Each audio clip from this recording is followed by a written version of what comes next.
علیکم۔ آج پیر ہے اکتوبر کی 16 تاریخ۔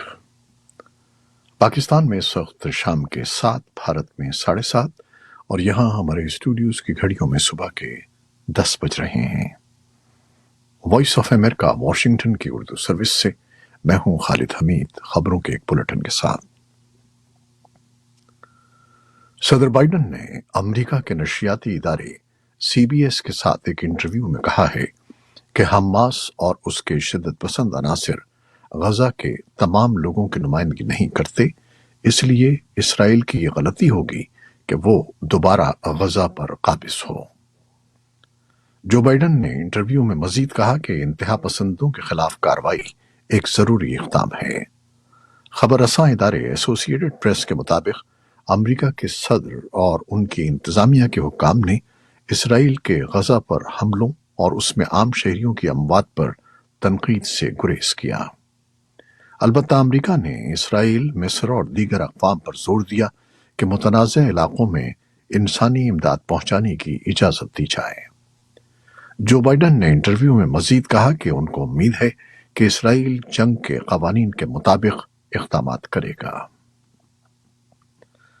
اسرائیل کے وزیراعظم بنیامن نیتن یاہو نے کہا ہے کہ حماس کا خیال ہے کہ اسرائیل کو ختم کیا جا سکتا ہے، یہ ان کی خام خیالی ہے، بلکہ یہ اسرائیل ہے جو حماس کا خاتمہ کر دے گا۔ اسرائیلی وزیراعظم نے کہا کہ سیاسی اتحاد سے اسرائیلی قوم، دشمن اور دنیا کو واضح پیغام دے چکی ہے۔ اسرائیل کے تقریباً 3 لاکھ فوجی اہلکار، ٹینک اور دیگر جنگی ساز و سامان غزہ کی سرحد پر پہنچایا جا چکا ہے۔ اسرائیل کے غزہ پر زمینی حملے کے امکانات ظاہر کیے جا رہے ہیں، جبکہ حماس نے اسرائیل کے حملے کی صورت میں مقابلہ کرنے کا اعلان کیا ہے۔ امریکی وزیر خارجہ اینٹنی بلنکن پیر کو ایک ہفتے سے بھی کم عرصے میں دوسری مرتبہ عرب ممالک کے دورے کے بعد اسرائیل واپس آئے ہیں، جس کا مقصد لڑائی کے وسیع تر تنازع کو بڑھنے سے روکنا ہے۔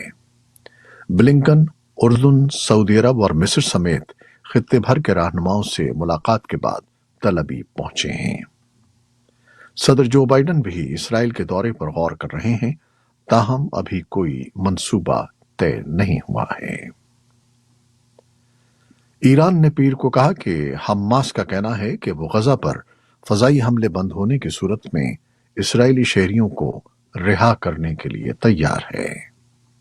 ایرانی وزارت خارجہ کے ترجمان ناصر کنانی نے کہا کہ حماس کا کہنا ہے کہ وہ مزاحمتی گروہ کی حراست میں موجود عام شہریوں اور اسرائیلی شہریوں کی رہائی کے لیے اقدامات اٹھانے کے لیے تیار ہے، لیکن ان کا کہنا تھا کہ ایسے اقدامات کے لیے جن تیاریوں کی ضرورت ہوتی ہے وہ صہیونی طاقت کی مختلف علاقوں پر روزانہ کی بمباری میں ناممکن ہے۔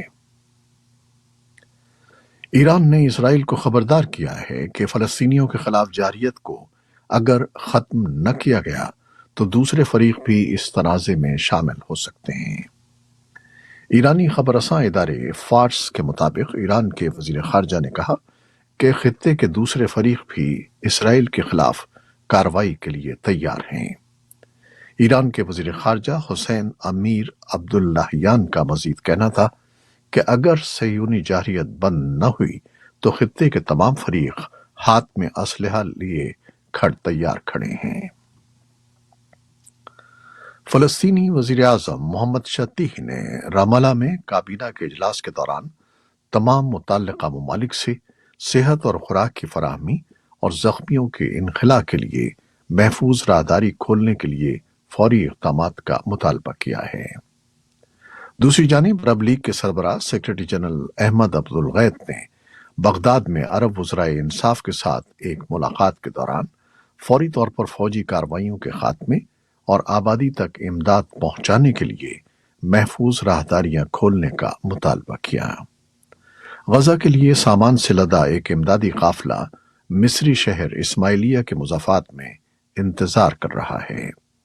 میڈیا رپورٹس میں کہا گیا تھا کہ اسرائیل، مصر اور امریکہ نے اتفاق کیا ہے کہ غزہ اور مصر کے درمیان رفح کراسنگ کو پیر کے روز کئی گھنٹوں کے لیے کھول دیا جائے گا تاکہ غیر ملکی شہریوں کو فرار ہونے اور امدادی سامان داخل ہونے کی اجازت دے دی جائے۔ سعودی عرب نے حماس اور اسرائیل کے درمیان شروع ہونے والی لڑائی پر اسلامی تعاون تنظیم کا ہنگامی اجلاس بدھ کو طلب کر لیا ہے۔ نشریاتی ادارے عرب نیوز کے مطابق سعودی عرب نے، جو تنظیم کے رواں سیشن اور ایگزیکٹو کمیٹی کا چیئرمین ہے، غزہ اور اس کے اطراف میں بڑھتی فوجی کارروائیوں اور خطے میں بڑھتے سیکیورٹی خدشات پر تبادلہ خیال کے لیے ہنگامی اجلاس طلب کیا ہے۔ پاکستان کے نگراں وزیر خارجہ جلیل عباس جیلانی کا کہنا تھا کہ وہ OIC کے اجلاس میں شرکت کریں گے۔ پاکستان کے نگراں وزیر اعظم انوار الحق کاکڑ چین روانہ ہو گئے ہیں، جہاں وہ تیسرے بیلٹ اینڈ روڈ فورم برائے بین الاقوامی تعاون میں شرکت کریں گے۔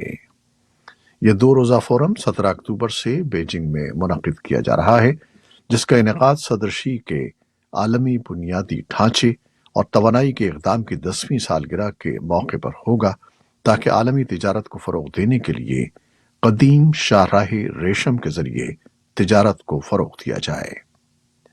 اپنے دورے میں وزیر اعظم کاکڑ صدر شی جن پنگ سے 2 طرفہ ملاقات کریں گے اور پوٹن سے ملاقات بھی متوقع ہے۔ پاکستان میں نگراں حکومت نے پیٹرولیم مصنوعات کی قیمتوں میں کمی کی ہے، جس کے بعد پیٹرول کی قیمت 323 روپے سے کم ہو کر 283 روپے فی لیٹر آ گئی ہے۔ وفاقی وزارت خزانہ نے اتوار اور پیر کی درمیانی شب پیٹرولیم مصنوعات کی قیمتوں میں کمی کا اعلامیہ جاری کیا۔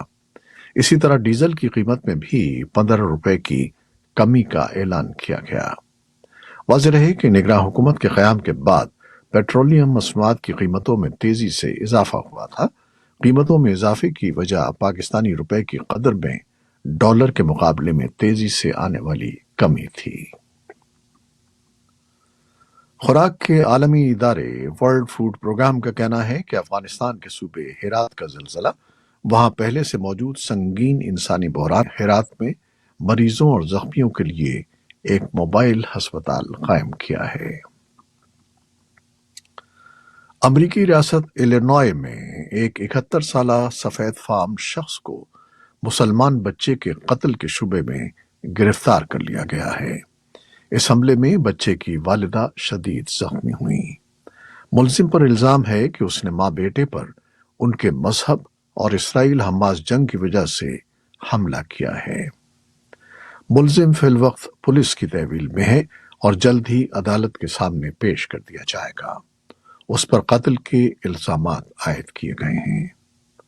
حکام نے زخمی والدہ اور ان کے بیٹے کے نام ابھی تک پوشیدہ رکھے ہیں۔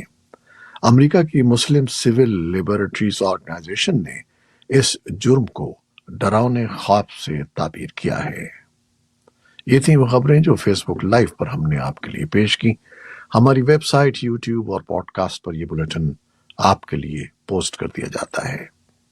آپ ہمارے بلیٹن کو شیئر کرتے ہیں اور اپنے کمنٹس میں اپنی محبتوں کا اظہار کرتے ہیں، جس کے لیے ہم آپ کے بے حد ممنون ہیں۔ اپنی ان کاوشوں کو جاری رکھیے گا۔ نیوز پروڈیوسر عائزہ عرفان اور نیوز ایڈیٹر ندیم یعقوب کے ساتھ خالد حمید کو اب اجازت دیجیے گا۔ اللہ حافظ۔